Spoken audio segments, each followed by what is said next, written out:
এইখানে একজন ব্যক্তি কফি খেতে যেয়ে হাতে পড়ে যায় এবং তার হাত দিয়ে ধোঁয়া উঠতে থাকে। এটি দেখে তিনি ভয় পেয়ে যান এবং গায়ের জামাটি খুলে ফেলেন। তিনি হাতে ব্যথা অনুভব করছিলেন।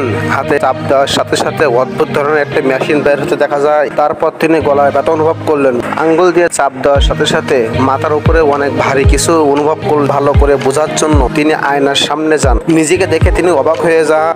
তারপর তিনি নিজে নিজে ভাবতে থাকেন তিনি মনে হয় অবশ হয়ে গেছেন। তারপর তিনি তার পোশাক পুনরায় পরলেন এবং তার অসুস্থ স্ত্রীকে দেখার জন্য হাসপাতালের উদ্দেশ্যে রওনা হলেন। যাওয়ার পথিমধ্যে তিনি পথে একটি কবুতর মরে পড়ে থাকতে দেখতে পেলেন। তিনি কবুতর ধরতেই কবুতরটা সুস্থ হয়ে উড়ে চলে গেল। এটি দেখে তিনি অবাক হলেন। তারপর তিনি হাসপাতালে পৌঁছালেন এবং তার অসুস্থ ওয়াইফকে দেখতে পেলেন। তিনি তার ওয়াইফকে স্পষ্ট করতেই ওয়াইফ সুস্থ হয়ে গেল। এটি দেখে তিনি অবাক হয়ে গেলেন।